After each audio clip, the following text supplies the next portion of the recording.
మహిమగలి దేవుని పరిచర్యలో దేవుని సేవకులతో కూడా సహపరిచారకులుగా కొనసాగుతున్నటువంటి దైవ సేవకులు మన మధ్యలో ఉన్నారు. పాస్టర్ తిమోతి అయ్య గారిని, డేవిడ్ అయ్య గారిని వేదిక మీదకి ఆహ్వానిస్తూ ఉన్నాం. ఈ సమయంలో శ్రేష్టమైన సందేశాన్ని అందించుటకు అభిషక్తులైన దేవుని సేవకులకు ఈ సమయాన్ని అప్పగిస్తూ ఉన్నాం.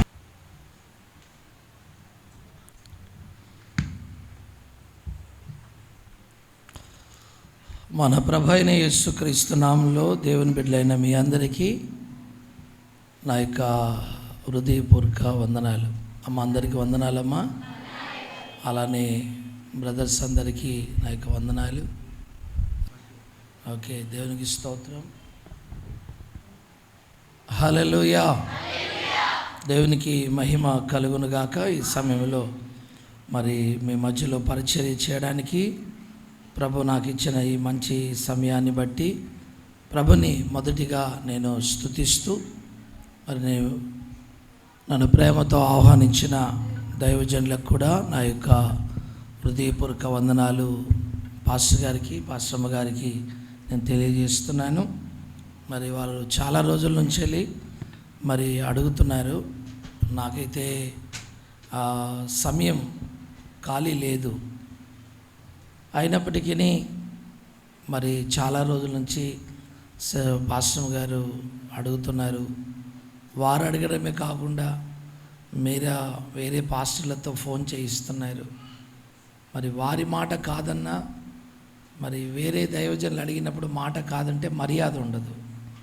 కనుక సరే, ఎలానైనా వారు చాలా రోజుల నుంచి అలా ఆశపడుతున్నారు కనుక వెళ్ళాలి అని ఒక తీర్మానం చేసుకొని ఇదే మార్గంలో నాకు మీటింగ్స్ ఉన్నాయి కనుక మరి ఈ మార్గ మధ్యంలో మిమ్మల్ని కూడా దర్శించి మరి కొద్దిసేపు పరిచర్యను చూసి మిమ్మల్ని చూసి మిమ్మల్ని ఆశీర్వదించి వెళ్ళడానికని వచ్చాను. నేను ఎవరినైతే ఆశీర్వదిస్తానో ఇంతవరకు అందరూ ఆశీర్వదించబడ్డారు. 30 సంవత్సరాల సేవ దాటింది నాకు. నేను దీవించిన వారందరూ పాస్టర్లైనా విశ్వాసులైనా అందరూ దీవించబడము నేను గమనించాను. కనుక ఈ మధ్యాహ్న కాల సమయంలో ఈ కూటానికి కూడి వచ్చిన మిమ్మల్ని అందరినీ ప్రభు దీవించునుగాక. హల్లెలూయా. ఎంతమంది ఆసక్తిగా ఉన్నారు దేవుని మాటలు వినాలని? మీరు చాలా ఆసక్తిగా ఉన్నారు, కానీ నేను చాలా నీరసంగా ఉన్నాను. అంటే అలిసిపోయి ఉన్నాను బాగా. ఒక వారం రోజులు ఎక్కడికైనా వెళ్ళి పండుకుంటే బాగుండు, నిద్రపోతే బాగుండు, రెస్ట్ తీసుకుంటే బాగుండు అన్నట్టుగా ఉంది నాకు. చైర్ మీద కూర్చుంటే కూడా నిద్ర వచ్చేస్తుంది నాకు. అంత అలసట ఉంది నాకు సేవలో. ఓకే, అయినప్పటికీ ప్రభు మనతో మాట్లాడే దేవుడై ఉన్నాడు కనుక దేవుడు మనతో మాట్లాడునుగాక. హల్లెలూయా. దేవుని బిడ్డలారా, మరి పాస్టర్ గారు మరి వారి చేత్తో బైబిల్ రాయడం అనేది చాలా సంతోషకరమైన విషయం.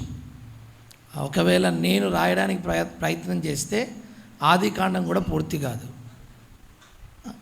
కానీ ఎప్పుడైనా మీరు స్కూల్స్లో చదువుతున్నప్పుడు లెక్చరర్స్, టీచర్స్ ఒక మాట చెప్తారు, మీరు చదివింది ఖచ్చితంగా రాస్తే మీకు జ్ఞాపకం ఉంటుంది అంటారు కదా. అందుకే కీర్తనకారుడు ఆ కీర్తనలో మొదట్లోనే అంటాడు, యెహోవా ధర్మశాస్త్రమందు ఆనందించుచు ధ్యానించువాడు. ఇప్పుడు దానికి ఇంకోటి యాడ్ చేయాలి. ఏం చేయాలి? రాసేవాడు మరి ధన్యుడు. ఆమేన్. దేవునికి స్తోత్రం. మరి ఆ విధంగా ఇది 5సారా, ఎన్నిసార్లు? 4 సార్లు మీరు కూడా రాస్తున్నారని విన్నాను. మీకున్న ఓపికను బట్టి మీరు అలా రాయడానికి సమయాన్ని మీరు ఇస్తున్నారంటే చాలా సంతోషకరమైన విషయం. దేవుని మాట అది జీవము కలిగిన మాట. దేవుని పేరు ఉచ్చరిస్తే పంచభూతాలే వణుకుతాయి, సైతాను సైన్యమే గడగడా లాడిపోతుంది. అలాంటి అద్భుతమైన దేవుని మాటలు ధ్యానించడం, చదవడం, రాయడం నిజంగా మన జీవిత భాగ్యం కాదా?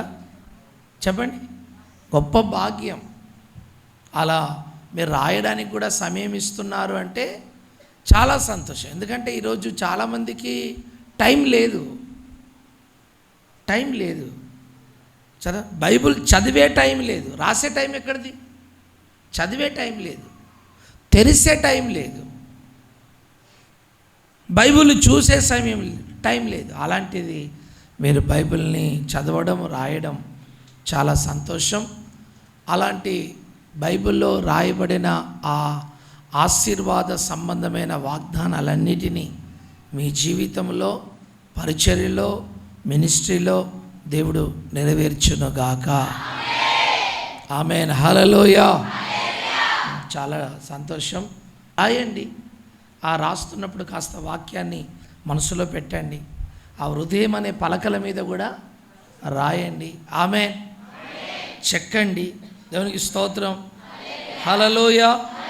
ఆ విధంగా దేవుడు మిమ్మల్ని బలపరిచి నడిపించునుగాక. ఓకే, కొద్దిసేపు దేవుని యొక్క వాక్యం చెప్పాలని నేను ఆశపడుతున్నాను. అయితే నేను కొన్ని విషయాలు చెప్తే కొంతమందికి అర్థం కావు. అయితే మీ ఆత్మీయ జీవితంలో ఎంత లోతుందో నాకు తెలియదు. నేనేదో చెప్పుకొని వచ్చాను, వెళ్ళిపోయానంటే కుదరదు కదా. కనుక కాస్త మీరు గ్రహించగలిగే మాటలు, మీ జీవితానికి అవసరమైన మాటలు దేవుడు మీకు తెలియజేయమని చెప్పాడు. నేను 30 సంవత్సరాల నుంచి వెళ్ళి ప్రసంగికుని, స్పీకర్ని. నేను 30 సంవత్సరాల నుంచి సేవకు వచ్చినప్పటి నుంచి స్పీకర్ని. నేను పాస్టర్నే కాదు, ఉజ్జీవ ప్రసంగికుని. ఇప్పుడు చెప్పండి, ఈ 30 సంవత్సరాల సేవలో ఎన్ని ప్రసంగాలు చేసి ఉంటాను? కొన్ని వందల వేల ప్రసంగాలు చేసి ఉంటాను కదా. ఎన్ని ప్రసంగాలు నా మదిలో ఉంటాయి చెప్పండి. ఏదో ఒక ప్రసంగాన్ని లక్కీ లాటరీగా తీసుకొని నేను ఏదో చెప్పాను అనుకోండి, నేను రావడం వేస్ట్, మీరు వినడం కూడా వేస్ట్. కనుక దేవుడు నాకు చెప్పమన్నదే మీకు చెప్పడానికి నేను ప్రయత్నం చేస్తాను. ఆమెను చెప్దామా? కాస్త గట్టిగా చెప్దామా? హల్లెలూయా. ఈ సమయంలో దేవుని వాక్యములోకి మనం వెళ్దాం. గమనించండి, దేవుడు అబ్రహామును ప్రేమించి ఇస్సాకునిచ్చాడు. ఇస్సాకును ప్రేమించి చెప్పండి, ఇస్సాకును ప్రేమించి మొదట, తర్వాత యాకోబునిచ్చాడు. ఇప్పుడు దేవుడు యాకోబు గురించి ఒక ప్రత్యేకమైన ఒక వర్తమానాన్ని, ఒక ప్రవచనాన్ని విడుదల చేస్తున్నాడు. అది ఏశావుకు సంబంధించింది కాదు. ఆ వర్తమానం, ఆ ప్రవచనం ఎవరికి సంబంధించిందంటే యాకోబుకు సంబంధించింది. ఈ యాకోబు గురించిన ప్రవచనం దైవజనుని నోట నుంచి ప్రవచిస్తూ, దైవజనుడైన మోషే నోటి నుంచి ప్రవచిస్తూ, ఆ యాకోబు గురించి ఒక అద్భుతమైన ప్రవచనాన్ని ద్వితీయోపదేశ కాండంలో ప్రవచనంగా దేవుడు రాసి ఉంచాడు. చూడండి, ద్వితీయోపదేశ కాండం 33వ అధ్యాయము 28వ వచనం. మాంటనుందా? మాంటన్.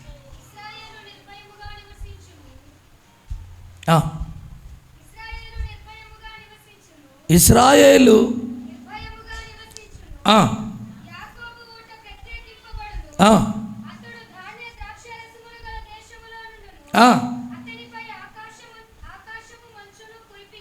చాలు, రైట్. అలా నాతో కలిసి చెప్పండి. ఇశ్రాయేలు నిబ్బరముగా నివసించును. యాకోబు ఊట ప్రత్యేకింపబడును. ధాన్య ద్రాక్షారసము గల దేశములో ఉండును. అతనిపై ఆకాశ మంచును కురిపించును.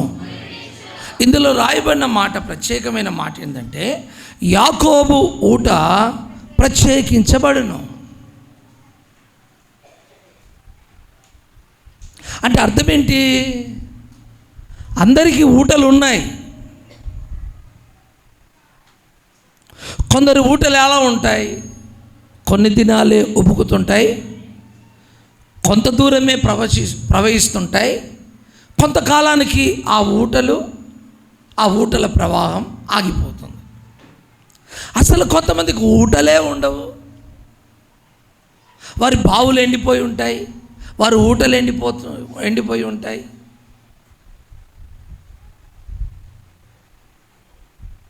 కొంతమందికి ఊటలు ఉంటాయి కానీ ప్రవహించవు. కొంతమందికి ఊటలు ఉంటాయి, ఎండిపోయి ఉంటాయి. అసలు కొందరి జీవితాల్లో ఊటలే కనిపించవు.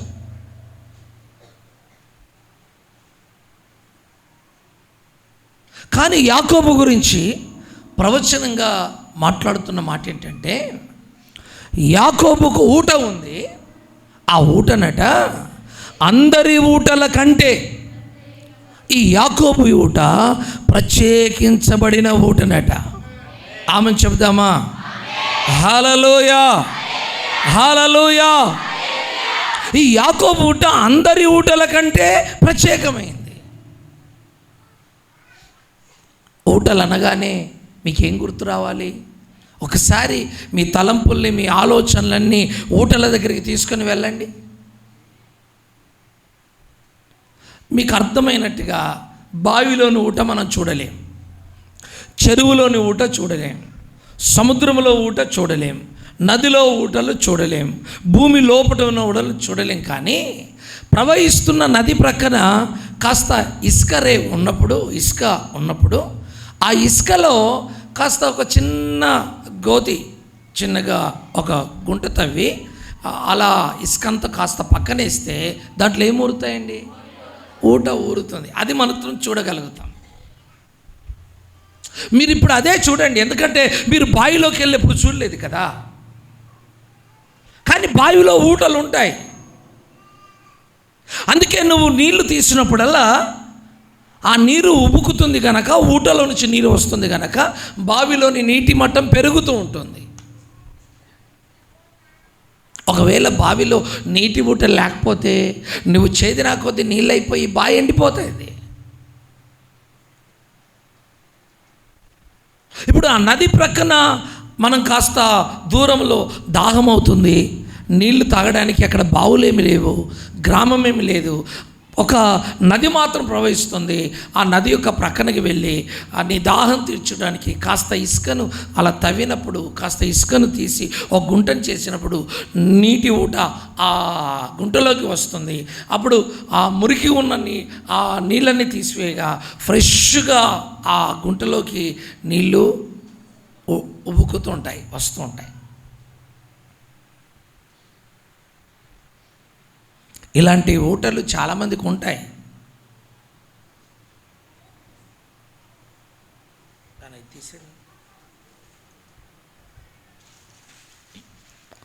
ఊటలు చాలామందికి ఉంటాయి. అయితే గమనించండి, ఆ నది ఎండిపోయిందనుకోండి, ఈ ఊట ఎండిపోతుంది. అవునంటారా కాదంటారా? ఆమేన్, ఆమేన్, హల్లెలూయా. కొందరు ఊటలు కొంతకాలమే ఉంటాయి. ఊట దేనికి సూచనంటే ఆశీర్వాదానికి సూచన. కొందరి ఆశీర్వాదాలు తాత్కాలికమే, కొందరి సంతోషం తాత్కాలికమే, కొందరి ఆరోగ్యం తాత్కాలికమే, కొందరి స్వస్థత తాత్కాలికమే, కొందరి అభివృద్ధి తాత్కాలికమే, కొంతకాలమే, తర్వాత మళ్ళా యథాస్థితి. అదే కరువు, అవే అప్పులు, అవే వ్యాధులు, అవే సమస్యలు, అవే గొడవలు, మళ్ళీ పాతపాటే. కానీ యాకోబు గురించి ప్రవచిస్తున్న ప్రవచన వాక్యం ఏంటంటే, యాకోబు ఊటనట అందరి ఊటల్లాంటి ఊటలు కావు. యాకోబు యొక్క జీవితం అట అందరిలాంటి జీవితము కాదు. యాకోబు యొక్క ఆశీర్వాదం అట అందరిలాంటి ఆశీర్వాదం కాదు. యాకోబు యొక్క అభివృద్ధి అట అందరిలాంటి అభివృద్ధి కాదు. యాకోబు మీద అభిషేకం అట అందరిలాంటి అభిషేకము కాదు. యాకోబు మీద ఉన్న ఒక ప్రత్యేకమైన దీవెనలు అందరిలాంటి దీవెనలు కాదు. యాకోబు అన్ని కూడా ప్రత్యేకమైనవి. ఒక ప్రత్యేకమైన ఊటగా, ప్రత్యేకమైన ఆశీర్వాదముగా, ప్రత్యేకమైన దీవెనగా యాకోబు జీవితం ఉన్నట్టుగా లేఖనం చెప్తుంది. నేను అంటాను, సంవత్సరాల తరబడి మీరు మందిరానికి వస్తున్నారు కదా, పాటలు పాడుతున్నారు కదా, ప్రభుని ఆరాధిస్తున్నారు కదా, ప్రార్థన చేస్తున్నారు కదా, మీ గ్రామంలో మీ జీవితం ఒక ప్రత్యేకమైన ఊటగా ఉందా? మీ గ్రామంలో లేక నువ్వు ఉంటున్న సమాజంలో నీ జీవితం ఒక ప్రత్యేకమైన జీవితంగా నీ చుట్టూన్న వారికి కనిపిస్తుందా? నువ్వు ఒక ప్రత్యేకమైన వ్యక్తిగా కనిపించగలుగుతున్నావా?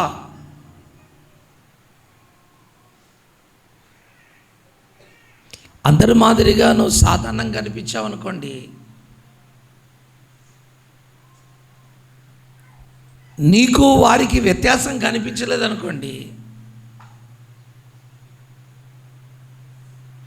నీవు ఒక ప్రత్యేకమైన ఊట చేత ఆశీర్వదించబడిన వ్యక్తివి కాదని అర్థం. కానీ యేసు ప్రభుని స్వరక్షకునిగా అంగీకరించిన ప్రతి ఒక్కరి జీవితంలో ప్రత్యేకమైన ఊటలు ప్రవహిస్తాయి. దేవునికి స్తోత్రం. మందిరానికి వచ్చి ప్రభుని ఆరాధించి, ప్రార్థించి, ప్రభుని వెంబడించి, ప్రభు చిత్తము చేసేవారి ప్రతి ఒక్కరి జీవితంలో ప్రత్యేకమైన ఊటలు, ప్రత్యేకమైన ఆశీర్వాదాలు, ప్రత్యేకమైన అభివృద్ధి, ప్రత్యేకమైన విస్తరణ, ప్రత్యేకమైన అభిషేకం వారి ఇంటిలో, వారి జీవితంలో కనిపిస్తుంది. అదే వాక్యం చెప్తుంది.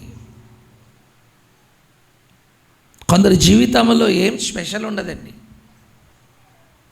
కొందరి సేవలో ఏం స్పెషల్ ఉండదండి, కొందరి బ్రతుకులో ఏం ప్రత్యేకత ఉండదండి. అంత ఎక్కడ వేసిన గొంగలి అక్కడ అన్నట్టే. ఏదో అన్యులుగా ఉన్నప్పుడు, లోకంలో ఉన్నప్పుడు మన మాట, మన వస్త్రం, మన నడక వేరు. ఇప్పుడు మాట తెల్ల బట్టలు వేసుకొని, అర్థమైందా? స్తోత్రం స్తోత్రం అని పాట పాడుకొని, పాట పాడితే ఏం లాభం అండి? తలబట్టలు వేసుకుంటే ఏం లేదు. నీ జీవితంలో ఆ ప్రత్యేకమైన అనుభవం అనేది నీ చుట్టూన్న వారికి కనిపించాలి కదా. నీ దేవుడు ఎవరో, నువ్వు ఆరాధించే దేవుడు చేసే కార్యాలు ఎలాంటివో, ఎంత దొడ్డవో, ఎంత గొప్పవో అది నీ జీవితంలో కనిపించాలి కదా. అది కనిపించడం ద్వారానే వాక్యం చెప్తుంది, మీరు ఫలించుట ద్వారా నా తండ్రికి మహిమ కలుగుతుంది. అంటే నీ ప్రత్యేకమైన ఊటలు చూసి నీ చుట్టూన్న వారందరూ కూడా ఆశ్చర్యపడి, ఈ ప్రత్యేకమైన ఊట సంబంధమైన దీవెనలు ఈ వ్యక్తి అనుభవించడానికి కారణం ఏంటి అని అన్వేషణ చేసి, అది దేవుని వల్ల కలిగినట్టుగా తెలుసుకొని నీతో పాటు నెక్స్ట్ ఆదివారం మందిరానికి రావడానికి ప్రయత్నం చేస్తాడు. ఎందుకు? నీ జీవితంలో ఆ ప్రత్యేకత చూశాడు. కానీ విచారకరమైన సంగతి ఏంటంటే, మందిరానికి వచ్చినా ఎక్కడ వేసిన గొంగలి అక్కడే, ఎక్కడున్న దరిద్రం అక్కడే, ఎక్కడున్న శాపం అక్కడే, ఎక్కడున్న కరువు అక్కడే, ఎక్కడున్న ఏడుపు అక్కడే. వాళ్ళు అంటారు, సలోమక్క సలోమక్క, నువ్వు ఇన్ని సంవత్సరాల నుంచి మందిరానికి వెళ్తున్నావు కదనే, నీ బ్రతుకులో ఏం మార్పు కనిపించడం లేదు, నీకంటే మేమే సూపర్ ఉన్నాం. ఎవరు? నీ పక్కవారు, నీ ఎదురింటి వారు, కారణం ఏంటి? నీ జీవితంలో ఆ ప్రత్యేకమైన ఊటకు సంబంధించిన అనుభవాలు కానీ అభివృద్ధి కానీ వారు చూడలేకపోయారు. నేను అంటాను, చూడాలా చూడకూడదా? దేవునికి మహిమ ఎప్పుడండి? దేవునికి మహిమ ఎప్పుడు? ఆ ప్రత్యేకమైన ఆ ఆశీర్వాదాలు, అనుభవాలు, ఆ దీవెనలు, ఆ ఆరోగ్యం, ఆ సమాధానం, ఆ అభిషేకం నీలో నీ చుట్టూన్న వారందరూ చూసినప్పుడు ఒక యూదుని చెంగు పట్టుకొని 10 మంది వచ్చినట్టు నీ చెంగు పట్టుకొని 10 మంది మందిరానికి వస్తారా రారా? ఆమె నేను అంటాను, ఈ మందిరంలో మీరే ఉంటారా? ఏమైనా కొత్త వాళ్ళని తీసుకొస్తారా? ఈ సంవత్సరంలో కూర్చుంటే కూర్చున్నారు. వచ్చే సంవత్సరంలో మీరు ఎప్పుడు లోపల కూర్చోవద్దు. వచ్చే సంవత్సరం మీరెవరు చర్చి లోపల కూర్చోవద్దు. మీరు రోడ్డు మీద కూర్చోవాలి. చర్చిలో ఎవరు కూర్చోవాలి? కొత్త వాళ్ళు కూర్చోవాలి. ఆమేన్, ఆమేన్. ఒకవేళ స్థలం ఎరుక్కుంటే ఇల్లన్నా తోటన్నా అమ్మేసి బయట 1 ఎకరం కొనుక్కోవాలి. వాళ్ళని ఏమనొద్దు, మీద అమ్మేసేయాలి. అయ్యగారే అమ్మి కొనేస్తాడు, మీరేం బాధపడకండి. దేవునికి స్తోత్రం. మిమ్మల్ని ఏం అడగడు, ఉంటే లేకపోతే మీరే కొనియాలి. నాకు వారికి ఉన్నది లేదు, నాకేం తెలియదు కాబట్టి చెప్తున్నాను. నేను అలా చేశాను. 7.5 ఎకరాలు కొన్నాను. 7.5 ఎకరాలు కొన్నాను. 2.5 ఎకరాల్లో మందిరం కట్టాను. 2.5 ఎకరాల్లో, సెంట్లు కాదు, 2.5 సెంట్లు కాదు, 2.5 ఎకరాల్లో కట్టాను. ఆ 2.5 ఎకరాల్లో ప్రజలు నింపబడి ఉన్నారు. ఎవరు అనుకున్నారు? వాళ్ళంతా అన్యజనులు. మీరేమంటారు? వచ్చే సంవత్సరం ఇక్కడ కూర్చుంటారా, అక్కడ కూర్చుంటారా? కాస్త గట్టిగా ఆమేన్. అయితే మీరేం చేయాలి? ఒక్కొక్కరు ఒక్కొక్క ఆత్మను ఖచ్చితంగా మీరు తీసుకొని రావాలి. అక్క నువ్వు లోపల కూర్చో, చెల్లె నువ్వు లోపల కూర్చో, అన్న నువ్వు లోపల కూర్చో, మేము బయట కూర్చొని. ఆమేన్. అలా విస్తరణ జరిగినా కొలది మనం ఊరు బయటికి చెప్పరే వెళ్ళరా? మన సంఘం విస్తరిస్తే వెళ్ళమా? ఆమేన్, ఆమేన్, ఆమేన్. లేదా మీద 1 ఎకరం ఉంటే రాసి ఇచ్చేయండి చర్చికి. 10 ఎకరాలు ఉంటే ఒకటి ఇచ్చేయండి దశమ భాగం కింద. 10 ఎకరాలు ఉంటే ఒక ఎకరం దశమ భాగం కింద ఇచ్చేసేయండి. అమ్మో 4 కోట్లు ఉంటుందండి బాబోయ్. నీకు 4 కోట్లను మించిన రక్షణ ఇచ్చాడు దేవుడు. రక్షణ ఇచ్చాడు కదా.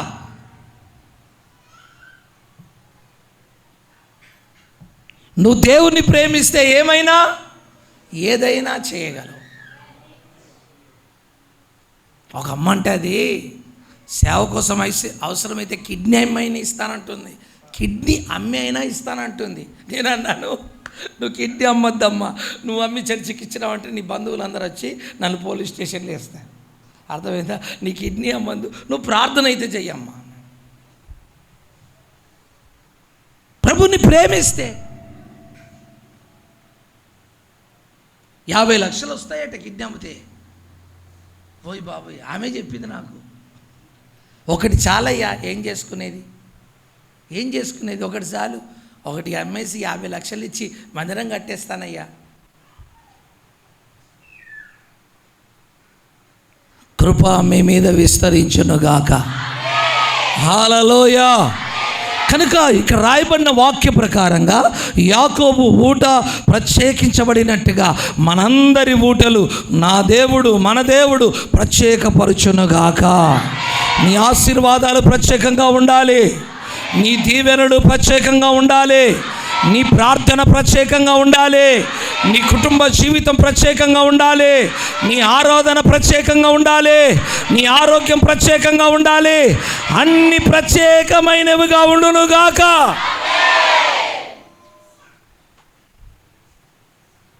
నువ్వు ఒక ప్రత్యేకమైన వ్యక్తిగా కనిపించాలి. సంథింగ్ స్పెషల్ ఏదో ఉంది, నీలో ఏదో ప్రత్యేకత ఉంది అన్నట్టుగా కనిపించాలి. ఆమె అలాగున ప్రభు చేయగలడు. నేనంటాను, యాకోబు ఊట ప్రత్యేకించబడింది కదా, ఈ ప్రత్యేకించబడడానికి కారణం ఏంటి? దేవుడు మన ఊటలను, మన జీవితాన్ని, మన కుటుంబాన్ని, మన స్థితిని దేవుడు ప్రత్యేకపరచాలంటే మనం ఏం చెయ్యాలి? మీకు మాట చెప్పమంటారా? నా సాక్ష్యం చెప్పడానికి సమయం సరిపోదు, కానీ మా తెలంగాణ ప్రాంతంలో, తెలంగాణలో నేను లాస్ట్కి ఉంటాను, అంటే మహారాష్ట్రకు దగ్గర ఉంటాను. ఇక్కడికి ఇంచుమించు 600 కిలోమీటర్ల దూరంలో ఉంటాను నేను. ఇక్కడికి లాస్ట్లో ఇంకా దాటితే మహారాష్ట్ర వెళ్ళిపోతాం దూరం నుండి. అక్కడ ఇందులో ఈ ఈ ఈ డోర్ దగ్గర నుంచి ఈ గోడ వరకు ఇంత చిన్న చర్చి కట్టుకోవడమే చాలా కష్టం. తర్వాత ఇంత చిన్న దాంట్లో ఒక 10 మంది ఆత్మలకు సువార్త చెప్పి రక్షించడమే చాలా కష్టం. అలాంటిది 150 గ్రామాల ప్రజల ఆరాధనకు వస్తారు. 50 గ్రామాల 60-70 కిలోమీటర్ల నుంచి. చెప్పండి, ఇది ప్రత్యేకమైందా కాదా? అంతే.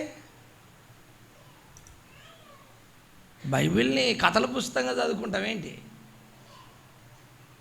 ఆ మాట రాయబడిందంటే అర్థం ఏంటంటే, నీ జీవితంలో కూడా అలాంటి ఆశీర్వాదాన్ని నువ్వు చూడాలని అర్థం, అనుభవించాలని అర్థం. మరి యాకోబు ఏంది? యాకోబు దేవుడేంటి? యాకోబు గురించి మనం ఎందుకు మాట్లాడుకోవాలి? యాకోబు ఊటను ప్రత్యేకపరిచిన దేవుడే నీ ఊటల్ని కూడా ప్రత్యేకపరుస్తాడు. నేను బాంబేలో జాబ్ చేస్తూ 1993 సంవత్సరం నేను నిర్మల్ అనే ప్రాంతానికి దర్శనంతో వెళ్ళాను ఒక్కడిగా. నా వయసు 23 సంవత్సరాలు. సింగిల్గా వెళ్ళాను, నాకు పెళ్ళి కూడా కాలేదు, సింగిల్గా వెళ్ళాను. ఈరోజు మీరు మా లైవ్ ఛానల్ చూస్తే, లేక యూట్యూబ్ ఛానల్ చూస్తే, ఆ ప్రజల్ని చూస్తే ఇది ఎలా సాధ్యము అని అంటారు మీరు. దానికి కారణం ఏంటయ్యా అంటే ఊట ప్రత్యేకించుకోవడం. ఒక ప్రత్యేకమైన దీవెన, ఆశీర్వాదం. నేనంటాను, గుంటూరులో, సత్తెనపల్లిలో, ఆంధ్రాలో సేవ చేయడం పెద్ద పనేం కాదు పాస్టర్ గారు, పెద్ద పనేం కాదు, పెద్ద పనేం కాదు, పెద్ద పనేం కాదు. ఆమె మీరు ఇలా భక్తి చేయడం కూడా పెద్ద భక్తి ఏం కాదు. ఒక వ్యతిరేకత ఉన్న ప్రాంతాల్లో ప్రజలు భక్తి చేయగలుగుతున్నారంటే వారి భక్తిని మించి మీ భక్తి ఉండాలా లేదా? చెప్పాలి. వాళ్ళ ప్రార్థనను మించి మీ ప్రార్థన ఉండాలా లేదా? వాళ్ళ ప్రతిష్టను మించి మీ ప్రతిష్ట ఉండాలా లేదా?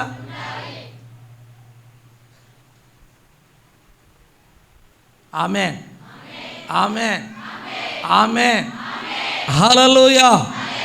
కనుక దేవుని బిడ్డలమైన మనము మన జీవితంలో ఒక ప్రత్యేకమైన ఊటగా, ప్రత్యేకమైన దీవెన మన జీవితంలో చూడాలంటే మొదటిగా యాకోబు జీవితాన్ని మనం పరీక్షించాలి, పరిశోధించాలి. యాకోబు ఊట ఎలా ప్రత్యేకించబడింది? ఈ ప్రత్యేకమైన దీవెనలు యాకోబుకి ఎలా వచ్చాయి? ఒక్కొక్క విషయం చెప్పి నేను క్లుప్తంగా చెప్పి ముగిస్తాను. ఈ ప్రత్యేకమైన ఊట మరి ఈ యాకోబుకి రావడానికి గల కారణం ఏంటంటే, ఇతడు తల్లి గర్భములో ఉన్నప్పుడు నుంచే ఒక పోరాటాన్ని మొదలుపెట్టాడు. యాకోబు తల్లి గర్భములో ఉన్నప్పటి నుంచే ఏం చేశాడండి? ఒక పోరాటం. అందుకే అక్కడ వ్రాయబడిన వాక్య భాగంలో చూస్తే, ఆ తల్లి తన గర్భంలో ఉన్న 2 శిష్యులు పెనుగులాడడం చూసి, నేను బ్రతుకుట కంటే చనిపోవడమే మేలు అని అంటుంది తల్లి. వీళ్ళు కడుపులో ఉన్నప్పుడే కొట్టుకుంటున్నారే, గర్భంలో ఉన్నప్పుడే తన్నుకుంటున్నారే.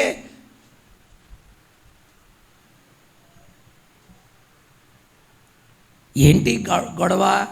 ఆస్తుల గొడవనా, డబ్బుల గొడవనా, లేకపోతే ఇంకా ఏదైనా బంగారము పంచే గొడవనా? ఈ కడుపులో ఏం గొడవ అండి? కడుపులో గర్భములో ఏం పెనుగులాట?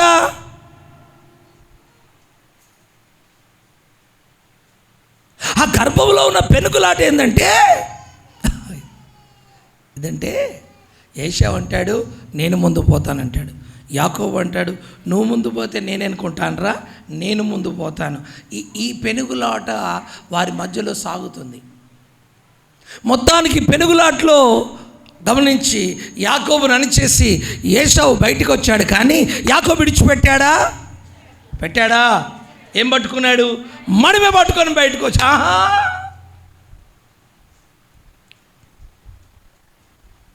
స్త్రీ అంటే సంఘం. సంఘములో ఉన్న దేవుని ప్రజలు ఒక పెనుగులాట అనుభవాన్ని, ఒక పోరాటపు అనుభవాన్ని మనం కలిగి ఉండాలి.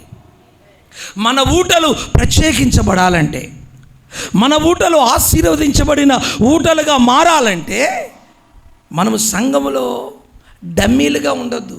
సంఘములో ఎలా ఉండాలంటే ఆత్మ సంబంధమైన వాటి విషయములో పోరాట పటిమ కలిగిన వారమై, ఆత్మ సంబంధమైన వాటి విషయంలో పోరాడే వారమై, దేవునితో పోరాడే వారమై, ఆత్మ సంబంధమైన విషయాలలో వాంఛ కలిగిన వారమై, తృష్ణ కలిగిన వారమై, దాహం కలిగిన వారమై, పటిమ కలిగిన వారమై ఉండడానికి దేవుడు మనకు సహాయము చేయునుగాక. హల్లెలూయా. ఆత్మ సంబంధమైన వాటి కోసం దేవునితో పోరాడాలి. ప్రభువా నన్ను ఆత్మతో నింపు, ప్రభువా నన్ను వరములతో నింపు, ప్రభువా నన్ను ప్రార్థనాత్మతో నింపు, ప్రభువా నన్ను సాక్షిగా వాడుకో. కానీ ఈ ప్రార్థన ఎవరు చేస్తున్నారండి? చేసే ప్రార్థన ఏంటి? నాకు పెళ్ళై 10 సంవత్సరాలు అయింది ప్రభువా, పిల్లలు ఎప్పుడు ఇస్తావయ్యా? ప్రభువా నాకు జాబ్ లేదు ప్రభువా, నాకు జాబ్ ఎప్పుడు ఇస్తావయ్యా? ప్రభువా నాకు 10 లక్షల అప్పున్నాయి ప్రభువా, అప్పులు ఎప్పుడు తీస్తావు ప్రభువా? ప్రభువా నా భర్త తాగుబోతయ్యా, వచ్చి కొడుతున్నాడు నన్ను, నా తాగుబోతు భర్తను ఎప్పుడు మారుస్తావయ్యా? ప్రభువా మేము ఇల్లు కట్టుకోలేదు నాయన, మాకు ఇల్లు ఇప్పుడు ఇస్తావయ్యా? ఎప్పుడు చూసినా ఇవే ప్రార్థనలు. నాకు ఆత్మనీయమని అడిగావా? నన్ను ఆత్మీయంగా బలపరచమని అడిగావా? ఆత్మ సంబంధమైన వరములతో నన్ను అలంకరించమని అడిగావా? నన్ను పరిశుద్ధాత్మతో నింపమని అడిగావా? నాకు దర్శన భాగ్యం ఇవ్వమని అడిగావా? ఎప్పుడు నీ గోలనే, నీ సమస్యలే, నీ బాధలే. ప్రభువా నేను సంవత్సరాల నుంచి గుడికి వస్తున్నానయ్యా, ఎప్పుడయ్యా నాకు విడుదల, ఎప్పుడయ్యా నాకు విడుదల అని చెప్పి నీ లోక సంబంధమైన విషయాల్లోనే ప్రార్థన, కన్నీరు. అందుకే చూడండి, ఎక్కడున్న అప్పులు అక్కడే ఉంటున్నాయి, ఎక్కడున్న దరిద్రం అక్కడే ఉంటుంది. సంవత్సరాల తరబడి మందిరానికి వచ్చిన ఏం సుఖం లేదు, ఏ మార్పు లేదు, ఏ దీవెన లేదు. కారణం ఏంటంటే శరీర సంబంధమైన వాటి కోసం నువ్వు వాంచగలిగి దేవునితో పోరాడుతున్నావు, కానీ నువ్వు ఆత్మ సంబంధమైన వాటిని అడగడం లేదు.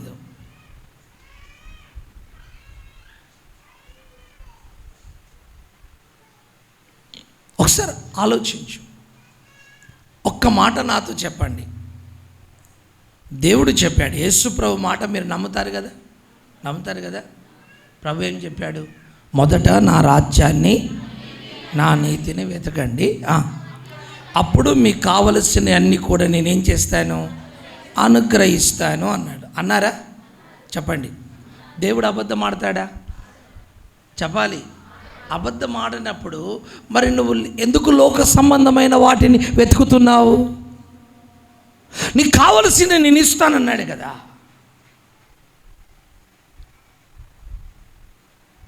పరలోక సంబంధమైన వాటిని దేవుడు వెతుకుమని నీకు చెప్పినప్పుడు, ఆత్మ సంబంధమైన వాటిని వెతుకుమని దేవుడు నీకు చెప్పినప్పుడు, నువ్వు ఆత్మ సంబంధమైన వాటిని వెతకకుండా శరీర సంబంధమైన వాటిని వెతకడము ద్వారా నీ జీవితంలో ఎలాంటి ప్రత్యేకమైన ఆశీర్వాదాలను, అభివృద్ధిని నువ్వు చూడలేకపోతున్నావు. ఈరోజు నుంచి మనమందరం ఆత్మ సంబంధమైన వాటిని వెతుకుదుముగాక.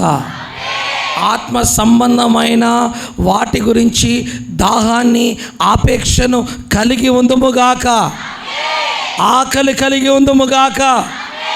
ఆత్మ సంబంధిగా నువ్వు ఎప్పుడైతే ఉంటావో, ఆత్మ సంబంధమైన వాటి కోసం నువ్వు ఎప్పుడైతే పెనుగులాడతావో, ఖచ్చితంగా నీ ఊటను నా దేవుడు ప్రత్యేకపరుస్తాడు.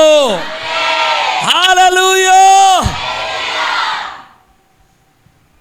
ఈరోజు నా జీవితాన్ని కానీ, నా సేవను కానీ దేవుడు ప్రత్యేకపరచడానికి కారణం అదే.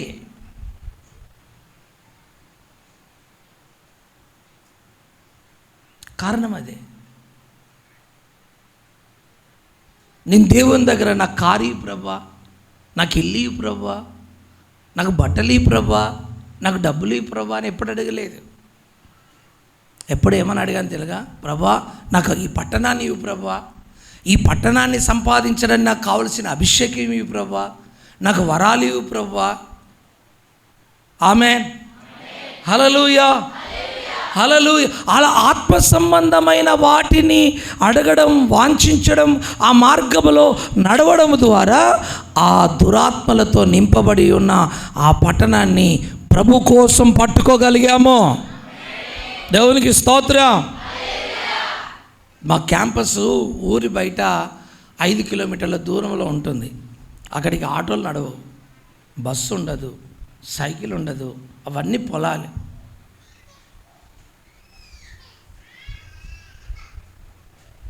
అవన్నీ పొలాలు. ఆ పొలాల మధ్యలో అడవిలో ఉంటుంది. అంత దూరంలోకి ప్రజలు ట్రాఫిక్ జామ్ అయిపోయినట్టుగా వస్తారు. మనం ఊర్లో మందిరం పెట్టుకొని రాము, చర్చి పక్కనే ఇల్లు ఉంటుంది, కరెక్ట్గా ప్రసంట్ టైంకి వస్తాం. పాటలు అయిపోయాయా, పాటలు అయిపోయాయా, పాటలు అయిపోయాయా, అయ్యగారు చెప్పే మాటలు అయిపోయాయా, ప్రసంగం స్టార్ట్ అయిందా? ఎందుకు? పైన హారన్ ఉంది కదా, ఉందా? హారన్ ఉంది కదా, హారన్ ఉంది కదా. హారన్లో చూసి చూసి చూసి చూసి చూసి సరిగ్గా రైట్, ప్రసంగం స్టార్ట్ అయింది. మమ్మీ ప్రసంగం స్టార్ట్ అయింది, డాడీ ప్రసంగం స్టార్ట్ అయింది, పదప్ప. ఆ ప్రసంగం కూడా దారి మధ్యలో వినుకుంటా వినుకుంటా సగం ప్రసంగం వినికొచ్చి కూర్చుంటాయి. ఏది? అలా కాదు. మీకు సంగతి చెప్తాను. మా సంగతులన్నీ అయ్యగారికి ఎలా తెలుసు అని అనుకునేరు. నాకు ఆ వరం ఉంది. ఆమేన్. నాతో వచ్చిన ప్రాబ్లం ఏంటంటే, అన్ని అయ్యగారు నాకు కూర్చుండబెట్టి చెప్పినట్టుగానే ఉంటుంది ప్రసంగం. నాతో వచ్చిన ప్రాబ్లం అది.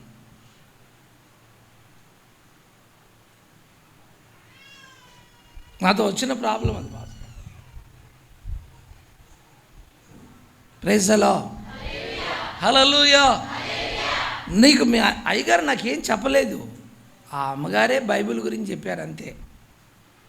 టీ ఇచ్చారు, తాగేసి వచ్చాను అంతే. మీ గురించి ఏదో చెప్పారని అనుకొని అయ్యగారి మీద ఏడిసేది మీరు. ఏదన్నా ఏడిస్తే నా మీద ఏడవండి, ఎందుకంటే నేను ఇప్పుడు వెళ్ళిపోతాను కనుక మీ ఏడుపు నాకు కనిపించదు, నా ఏడుపు మీకు కనిపించదు. కృప కలుగునుగాక, కృప కలుగునుగాక. కనుక భూ సంబంధమైన వాటి కోసం పెనుగులాడదామా, ఆత్మ సంబంధమైన వాటి కోసం పెనుగులాడదామా? ఆత్మ సంబంధమైన వాటి కోసమే మనం పెనుగులాడుదాముగాక. యాకోబు ఏం చేశాడు? ఆత్మ సంబంధమైన వాటి కోసం పెనుగులాడుతున్నాడు. ఆత్మ సంబంధమైన వాటి కోసం వాంఛ కలిగి ఉన్నాడు, దాహం కలిగి ఉన్నాడు, తృష్ణ కలిగి ఉన్నాడు. ఒకరోజు ఏం జరిగింది తెలుసా? యాకోబుకి ఆకలితే వంట చేసుకోవడం మొదలుపెట్టాడు. అది ఏం కూర అండి? అది చిక్కుడుకాయల కూర. అబ్బా, చాలా ప్రభావం కలిగింది. ఏ బిర్యానీకి కూడా అంత పేరు రాలేదు, కానీ చిక్కుడుకాయల కూరకు మాత్రం చాలా పేరు వచ్చేసింది బైబిల్లో. ఎందుకంటే ఈ కూర చరిత్రనే మార్చేసింది. ఆమేన్. మీరు ఆ చిక్కుడుకాయలు తెంపినప్పుడల్లా, వండినప్పుడల్లా ఇక్కడ ఉన్న చరిత్రను మీరు జ్ఞాపకం తెచ్చుకోవాలి. ఇక్కడ జరిగిన మార్పును జ్ఞాపకం తెచ్చుకోవాలి. ఇప్పుడు వంట చేసుకున్నాడు, వంట చివరి దశకు వచ్చేసింది. సరిగ్గా వాళ్ళ అన్నం చేశాడు యాకోబు అంటున్నాడు, క్షమించండి, ఏశావు అంటున్నాడు యాకోబుతో, తమ్ముడు నేను ఆకలితో చచ్చిపోతున్నాను, కాస్త నువ్వు సిద్ధపరిచిన వంట నాకు భోజనం పెట్టమంటే యాకోబు ఏమన్నాడు? అన్నా, నీ జ్యేష్ఠత్వాన్ని నాకు ఇచ్చేసేయి, అమ్మేసేయి, నేను నా వంటని నీకు పెడతాను. చూడండి, యాకోబు ఆకలి వంట చేసుకున్నాడా, ఆకలి లేక వంట చేసుకున్నాడా? అంటే ఇద్దరు వ్యక్తులు ఆకలితో ఉన్నారు.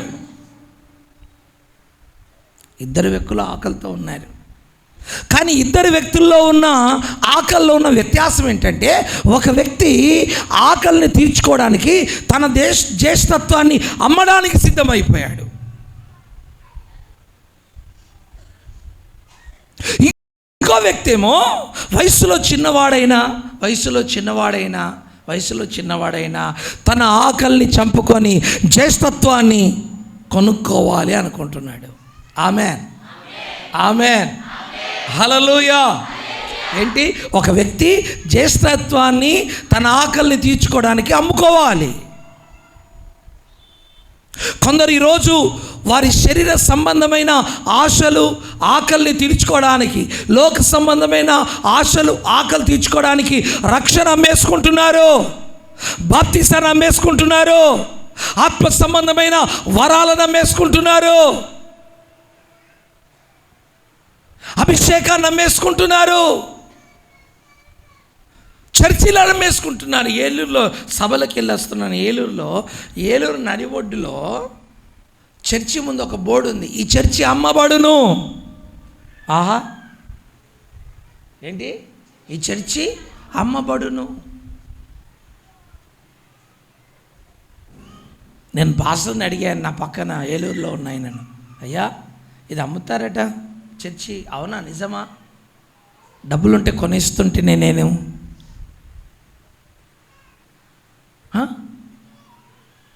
అమ్మేసుకుంటున్నారండి ఈరోజు. విశ్వాసాన్ని అమ్మేసుకుంటున్నారు, పరిశుద్ధతను అమ్మేసుకుంటున్నారు, ప్రతిష్టను అమ్మేసుకుంటున్నారు, దర్శనాన్ని అమ్మేసుకుంటున్నారు.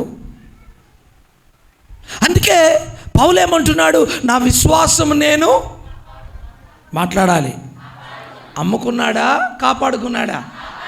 కాస్త గట్టిగా. ఈరోజు మీరు అమ్ముకుంటున్నారా, కాపాడుకుంటున్నారా? ఆలోచించండి.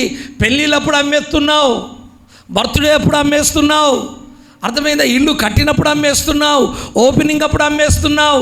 అన్య ఆచార సంబంధమైన కార్యక్రమాల ద్వారా నీ విశ్వాసాన్ని, నీ ప్రతిష్టను అమ్ముకోవడం లేదా? ఒకసారి ఇల్లు ప్రతిష్ట కార్యక్రమానికి వెళ్ళాను.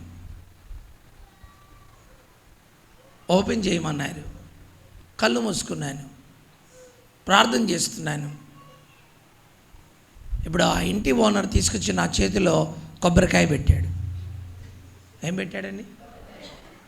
కళ్ళు తెరిచి చూస్తే ఏంటి బరువుగా ఉందనుకుని నేనేమో స్వీట్ బాక్స్ అనుకున్నాను.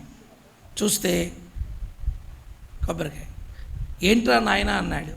పబ్లిక్ ఉన్నారు కదా, సైలెంట్గా చెప్తున్నాడు చెవిలో వచ్చి, దీన్ని గడపకేసి కొట్టు, నీళ్ళు వస్తాయి కదా, యేసు రక్తం అని ఇంట్లో చల్లు, యేసు రక్తం అని పబ్లిక్ మీద చల్లు, యేసు రక్తం అని నీ మీద కూడా చల్లు అన్నాడు.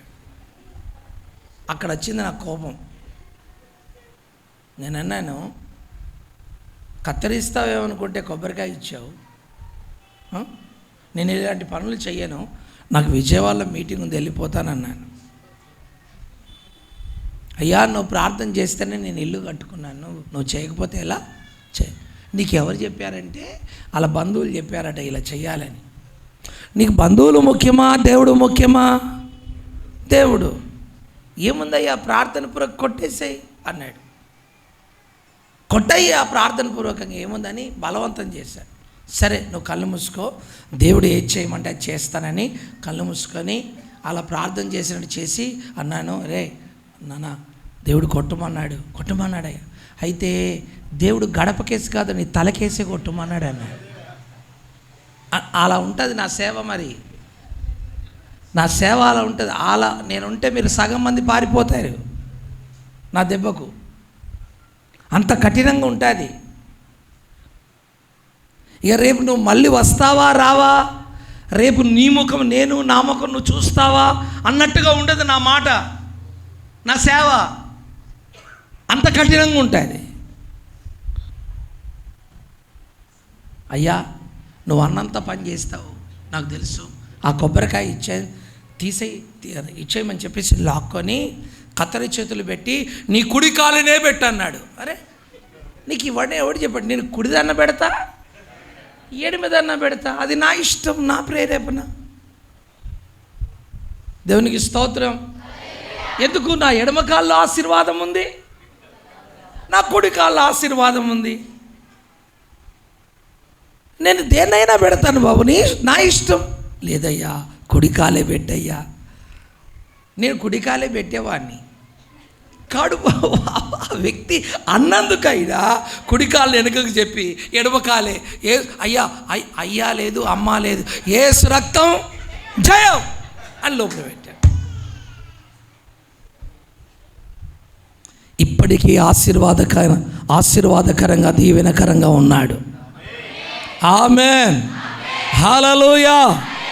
ఈరోజు వరకు దీవెనకరంగా ఉన్నాడు సంఘంలో. మరి ఎడమకాలు పెడితే దరిద్రం రాలేదే, ఇప్పటికీ దీవెనకరంగా ఉన్నాడు. నెలకు 15,000 దశంభాగం ఇస్తాడు. ఇంకేముంది?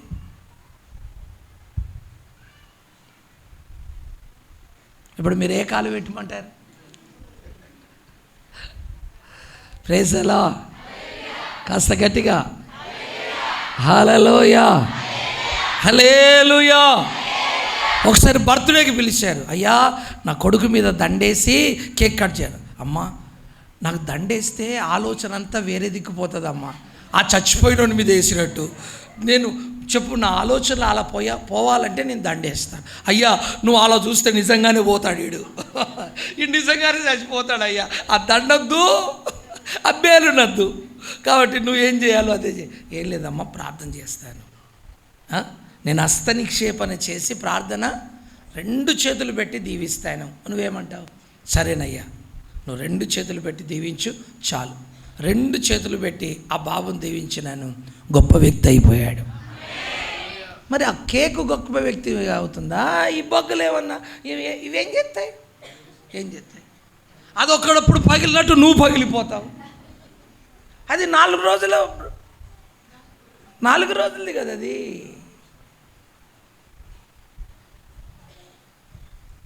అందుకే దేవుని బిడ్డలారా, వ్యర్థమైన దాని అందు మనస్సు పెట్టక, వ్యర్థమైన దాటి అందు మనసు పెట్టక,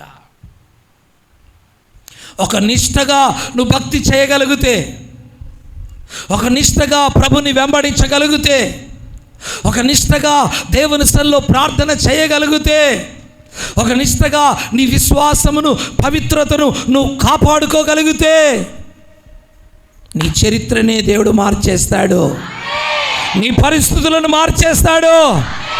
ఏశావు తన ఆకలిని తీర్చుకోవడానికి, తన అవసరత తీర్చుకోవడానికి ఆత్మ సంబంధమైన ఆశీర్వాదాన్ని అమ్ముకుంటున్నాడు.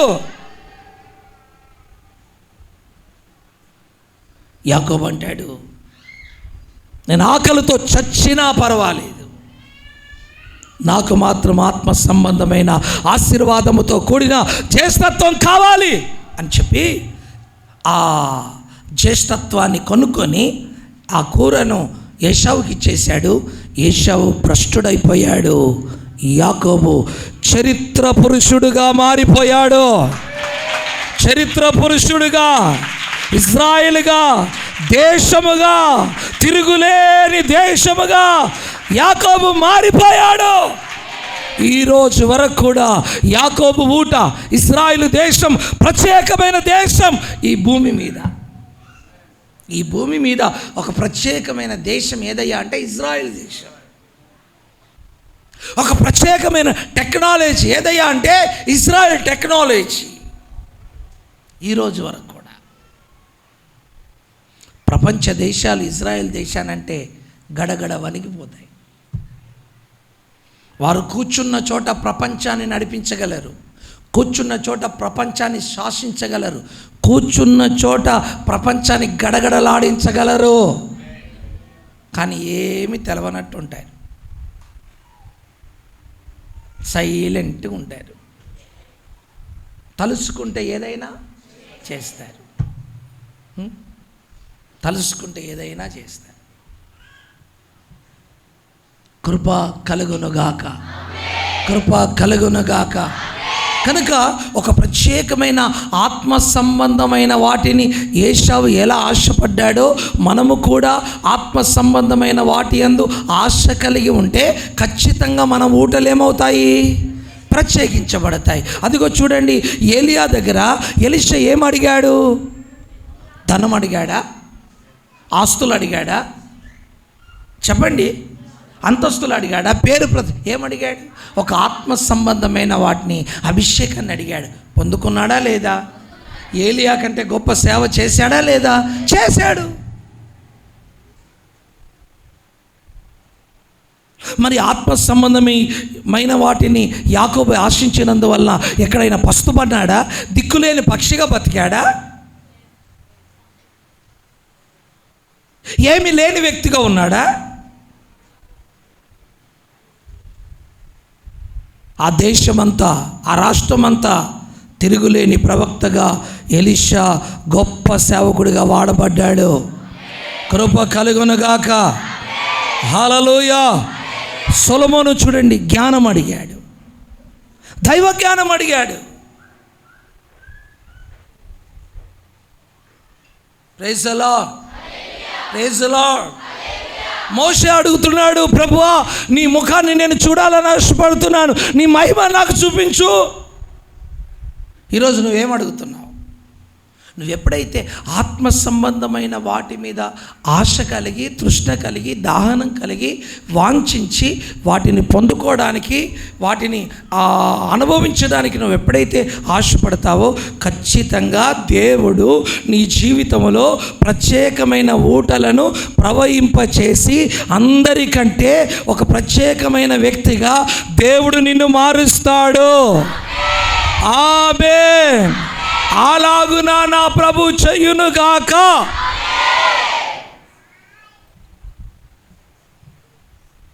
Praise the Lord. ఇంకో విషయం, యాకోబు ఊట ప్రత్యేకించబడడానికి ఇంకో కారణం ఏం తెలుసా? యాకోబు యబ్బోకు రేవు దగ్గర మోకరించి ఏం చేస్తున్నాడు? ప్రార్థిస్తున్నాడు. అంటే ఎలాంటి మనసు కలిగి ఉన్నాడు? ప్రార్థించే మనసు కలిగి ఉన్నాడు. సమస్యలు రాగానే, బాధలు రాగానే తన సొంత బలం మీద ఆధారపడకుండా యబ్బోకు రేవు దగ్గర అందరినీ పంపించి యాకోబు ఏం చేస్తున్నాడు? ప్రార్థన చేస్తున్నాడు. గమనించండి, ఎవరైతే దేవునితో ప్రార్థనలో పోరాడేవారిగా ఉంటారో, ప్రార్థనలో గడిపేవారిగా ఉంటారో ఖచ్చితంగా వారి ఊటల్ని నా దేవుడు ప్రత్యేకపరుస్తాడు. హల్లెలూయా. నేనంటాను, నీ జీవితంలో అలాంటి ఒక ప్రత్యేకమైన ప్రార్థన అనుభవాలు ఉన్నాయా? ప్రార్థన 3 రకాలుగా చేయాలి మనం. ఒకటి, సంఘముతో కలిసి ప్రార్థన చేయాలి. 2, కుటుంబముతో కలిసి ప్రార్థన చేయాలి. 3, వ్యక్తిగతంగా ప్రార్థన చేయాలి. రైట్. ఈ 3 అనుభవాలు యేసు ప్రభువారు 12 మంది శిష్యులతో కలిసి ప్రార్థన చేయడం, ఇది సంఘముతో చేసే ప్రార్థన. తర్వాత 12 మంది శిష్యుల్లో 3 ప్రత్యేకపరిచి ముగ్గురుతో చేసే ప్రార్థన, ఇది కుటుంబ ప్రార్థన. ఆ ముగ్గురు నుంచి వేరైపోయి ఒంటరిగా చేసిన ప్రార్థన, అది వ్యక్తిగత ప్రార్థన. చేశాడా లేదా? మనం కూడా చేయాలి. నేను ఒక ప్రశ్న అడుగుతాను, కుటుంబ ప్రార్థన ఉందా మీ ఇంట్లో? కుటుంబ ప్రార్థన మేము చేసుకుంటామండి బాబోయ్, అర్థమైందా? కొన్ని వేల ప్రజలకు నేను తండ్రిని, మా అమ్మగారు తల్లి, అర్థమైందా? మేము కుటుంబ ప్రార్థన చేసుకుంటాం.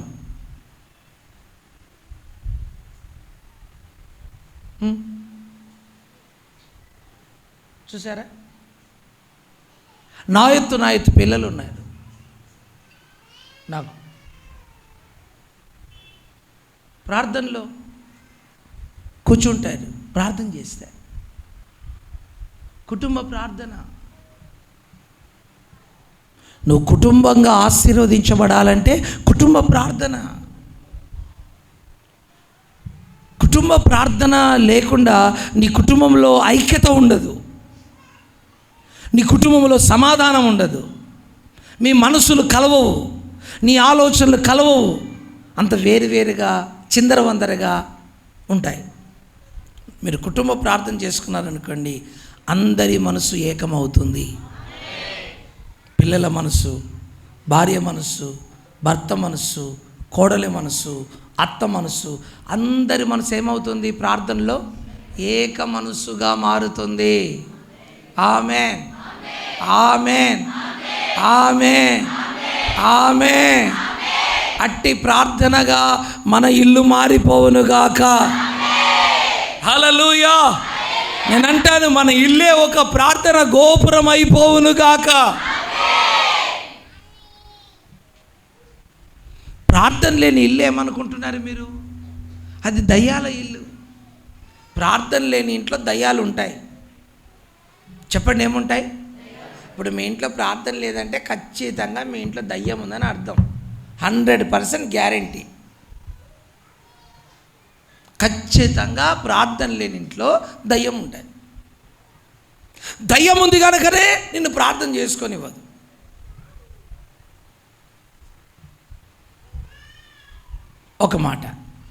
ఒక మాట, దేవుని ఇల్లు అంటే దేవుని మందిరం. ఆ మందిరం పేరేంటంటే ప్రత్యక్షపు గుడారం. ఆ మందిరంలోనట ఉదయము సాయంత్రము ధూపం వేయాలట. దేవుని ఇంట్లో ఉదయము సాయంత్రం ఏమేయాలి? ధూపం అంటే ప్రార్థన. దేవుని ఇంట్లో ప్రార్థన జరుగుతున్నప్పుడు నీ ఇంట్లో జరగాలా లేదా? జరగాలి.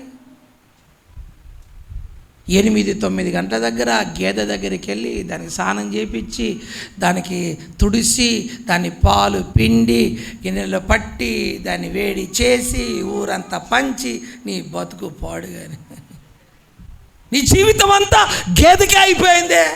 సాకిరి. ఎన్ని కోట్లు సంపాదిస్తేవి ఆ గేదె ద్వారా? ఎన్ని కోట్లు సంపాదిస్తేవి?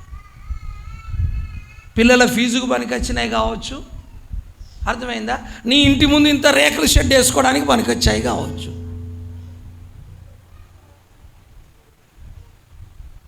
గేదెకు చేసిన సాకిరి, గేదె మీద చూపించిన భక్తి దేవుని మీద చూపించవు. ఆరాధన ఆలస్యం అవుతుందని బాధ లేదు, పాలు పిండాలి, పాలు పిండి.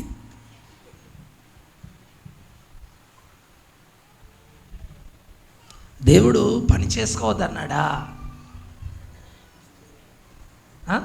పొలాలు తోటలు ఉండద్దన్నాడా? బిచ్చమెత్తుకొని బతుకమన్నాడా? నువ్వు దేనికి ఎంత సమయం ఇవ్వాలో దానికి అంతే సమయం ఇవ్వు. వాక్యం చెప్తుంది, తన ప్రియులు నిద్రించుచుండగా దేవుడు వారికి, నువ్వు చేస్తే కాదు ఇచ్చేది, నిద్రపోయినప్పుడైనా ఇవ్వగలడు. నువ్వు కూర్చున్న చోటు ఇవ్వగలడు. 30 సంవత్సరాలు నేను కానుక పట్టలేదు మా చర్చిలో. కానుక పాట లేదు, ప్రార్థన లేదు. ఎవరు ఉంటే అక్కడ బాక్స్ ఉంటుంది, వేసుకొని వెళ్ళిపోతారు. కరెంటు బిల్లు 30-40 వేలు కడతాను ప్రతి నెల. అర్థమైందే? ఇలా నెలల తరబడి నేను ప్రయాణాలు చేయాలంటే చాలా దూరం ప్రయాణాలు కదా. హైదరాబాద్కి వచ్చి ఫ్లైట్ ఎక్కుతాను. వైజాగ్ వెళ్ళాలన్నా, రాజమండ్రి వెళ్ళాలన్నా, విజయవాడ రావాలన్నా ఫ్లైట్లు ఎక్కువ వస్తాను, లాంగ్ జర్నీస్ కనుక. అర్థమైందా? ఇలా ప్రతి నెల నా ఫ్లైట్ ఛార్జీలకే ఇంచుమించు 3-4 లక్షల రూపాయలు ఛార్జీలకే వెళ్ళిపోతాయి.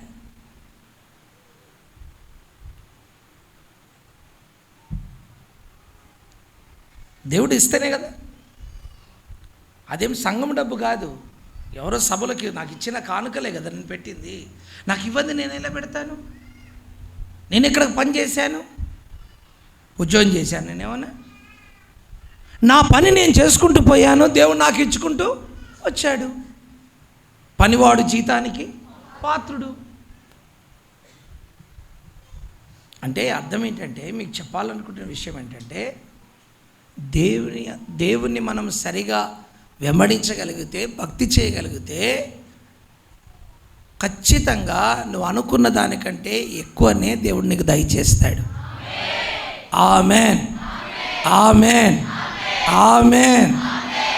చూడండి, రాత్రి పగలు దానికి వెట్టి చాకిరి చేయడానికి సరిపోతుంది జీవితం అంతా, కానీ ప్రార్థన ఉండదు. అలసిపోయి పని చేసి వచ్చే ఇక ప్రార్థన చేసుకోవాలంటే ప్రార్థన ఎక్కడ వస్తుంది? గురికి వస్తుంది.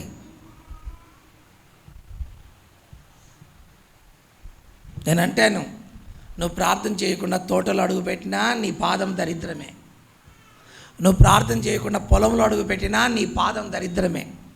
నువ్వు ప్రార్థన చేయకుండా కార్లు అడుగుపెట్టినా నీ కారు దరిద్రమే.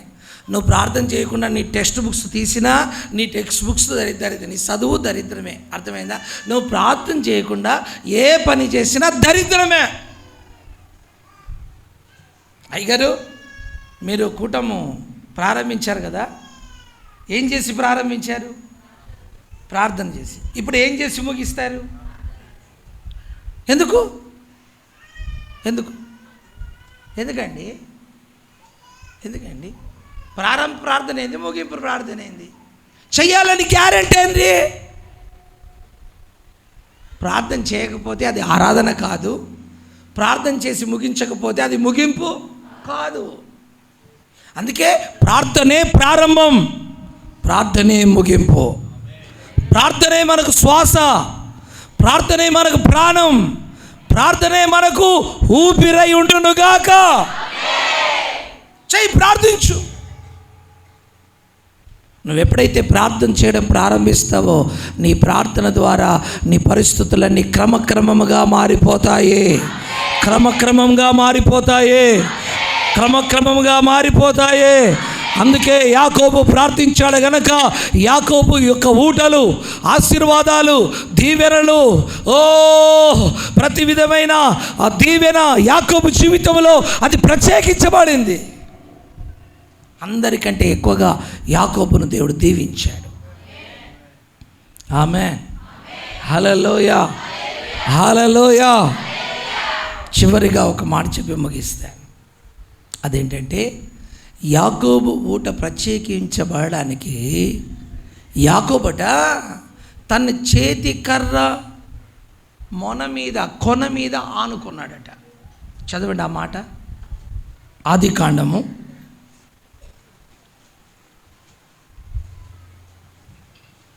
32వ అధ్యాయము 10వ వచనం చూడండి.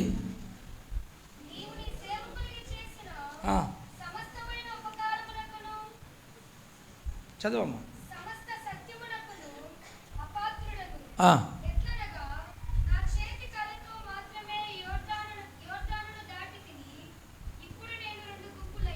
అందరూ ఆమెను చెబుదామా? ఏమంటున్నాడు? ఎట్లనగా నా చేతి కర్రతో మాత్రమే ఈ యోర్దాను దాటాను. ఆమేన్, ఆమేన్. నాన్న ఆ ప్యాడ్ స్టిక్ నాన్న, ప్యాడ్ స్టిక్. ఇది యాకోబు చేతిలో ఉన్న కర్ర. ఈ కర్రతో దేన్ని దాటాడట? నేను అంటాను, మీకు ఎక్కడ ఏదన్నా నది ఉందా? నది ఏదన్నా వాగుందా? ఈ కర్ర ఇస్తాను, ఈ కర్రతో దాటండి. ఈత రావద్దు, ఈత వచ్చినా ఈదొద్దు, కర్రతో దాటాలి.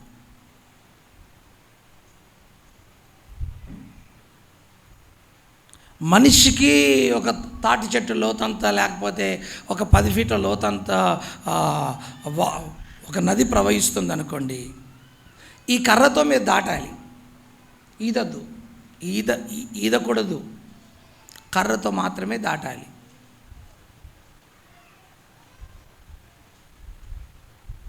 ఈ కర్ర దాటిస్తుందా నదిని? చెప్పండి. ఏమంటున్నాడు ఆయన? నా చేతి కర్రతో మాత్రమే ఈ నదిని దాటాను. యోర్దాన్ అంటే ఏంటి? మరణం, శాపం, దరిద్రం, కరువు, ఏడుపు, క్యాన్సర్, కరోనా, మన కుటుంబ సమస్యలన్నిటికీ, మన జీవిత సమస్యలన్నిటికీ యోర్దాను సాదృశ్యంగా ఉంది. యాకోబు అంటున్నాడు, నా జీవితంలో యోర్దాను ప్రవహించింది. అయితే ఆ యోర్దానుని నేను ఎలా దాటానో తెలుసా? ఆ సమస్యలు నేను ఎలా దాటానో తెలుసా? ఆ బాధల నుంచి నేను ఎలా బయటపడ్డానో తెలుసా? నా చేతి కర్రతో మాత్రమే నేను దాటాను. హల్లెలూయా. ఈ చేతి కర్ర దేనికి సాదృశ్యమయ్యా అంటే దేవుని వాగ్దానానికి సాదృశ్యం. దేనికండి? ఆమేన్, ఆమేన్, ఆమేన్. గమనించండి, పెద్దలు ఎవరైనా వారి చేతిలో కర్ర పట్టుకొని వెళ్తారు కదా. మనకంటే ముందుగా తరం వాళ్ళు ప్రతి ఒక్కరి చేతిలో ఏముండేది? కర్ర ఉండేది. ఏ ఊరికి వెళ్ళినా, ఏ ప్రాంతానికి వెళ్ళినా వాళ్ళు కర్ర పట్టుకొని బయటికి వెళ్ళేవారు, ప్రయాణం చేసేవారు. ఇప్పుడు ఈ కర్ర దేనికి సాదృశ్యమే అంటే బైబిల్లో వాగ్దానాలు ఉన్నాయి కదా, వాగ్దానాలకు సాదృశ్యం. వాగ్దాన దండం ఇది. దేవుని ప్రజలు యోర్దాను లాంటి మరణం, శాపం, దరిద్రం, కరువును దాటాలంటే దేన్ని పట్టుకొని దాటాలి? వాగ్దానాన్ని చేత పట్టుకొని దాటాలి. ఆమేన్, హల్లెలూయా. ఫర్ ఎగ్జాంపుల్, ఉదాహరణకు నీకు పిల్లలు లేరు, వాగ్దానం ఒకటి ఉంది, సంతు లేని తల్లిని తల్లిగా నేను చేయాలి. ఇది వాగ్దానం. నీకు పిల్లలు లేరు. ఇప్పుడు నువ్వేమని ప్రార్థన చేయాలి? ఈ వాగ్దాన దండమును పట్టుకొని, ప్రభువా నాకు పిల్లలు లేరయ్యా, సంతు లేని దాన్ని సంతు గల తల్లిగా నువ్వు మారుస్తానన్నావు కదా, నా గర్భం తెరువు. వాగ్దాన దండం, వాగ్దానాన్ని పట్టుకోవాలి. ఒక మాట, అబ్రహాము సొంత దేశం నుంచి కానానికి బయలుదేరాడు.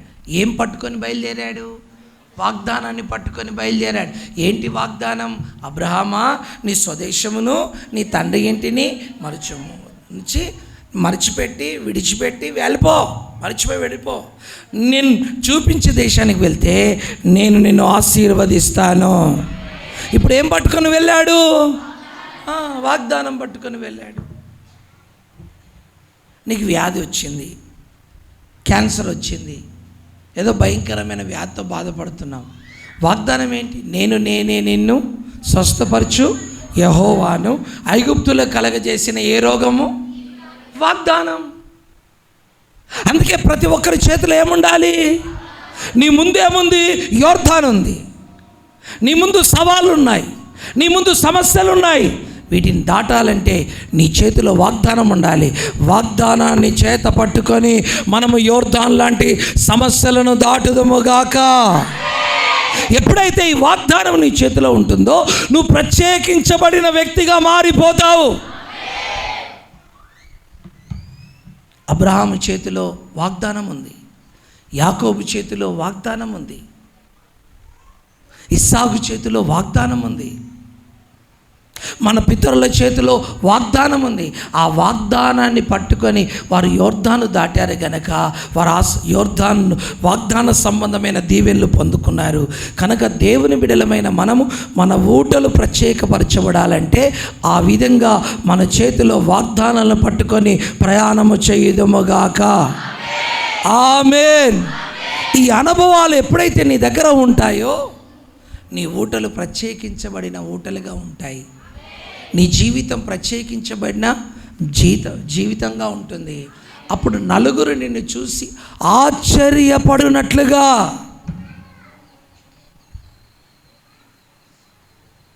నన్ను చాలామంది అడుగుతారు, మీ అభివృద్ధికి కారణం ఏంటని. చాలా కారణాలు ఉన్నాయి, ఒక కారణం లేదు, చాలా కారణాలు ఉన్నాయి. ఎందుకు తెలుసా? అది అభివృద్ధి చెందే స్థలం కాదు, పతనమైపోయే స్థలం అది. చాలామంది పాస్టర్లు అడుగుతారు, ఎలా సాధ్యం? దేవునికి సమస్తము ఆమేన్. అలా దేవుడు ఒక ప్రత్యేకించబడిన వ్యక్తులుగా మనల్ని మార్చాలంటే ఈ అనుభవాలు. ఒకటి, ఆత్మ సంబంధమైన వాటి కోసమే మన పోరాటము చేయాలి. ఆమేన్.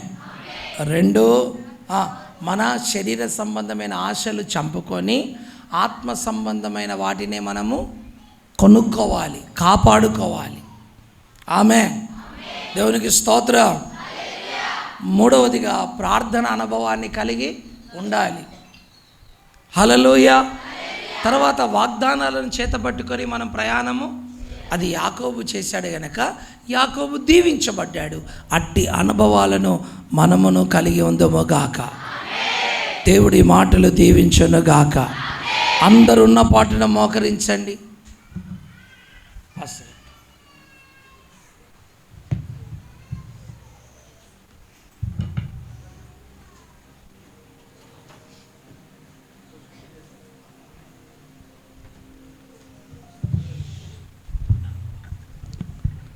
దయచేసి అందరూ వ్యక్తిగతంగా తీర్మానాలు కలిగి ఉందా?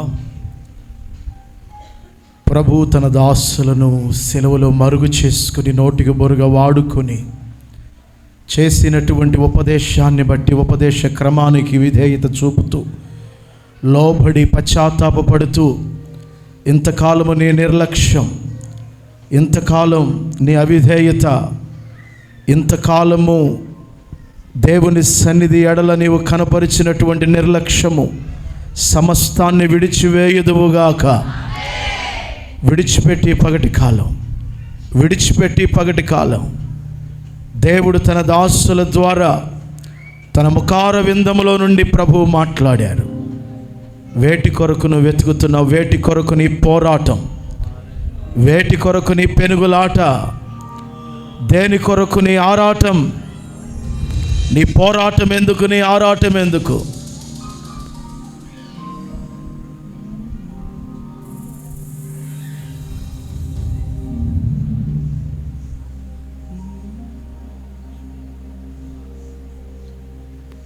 వ్యర్థమైన వాటి కొరకు వెతుకులాటనా?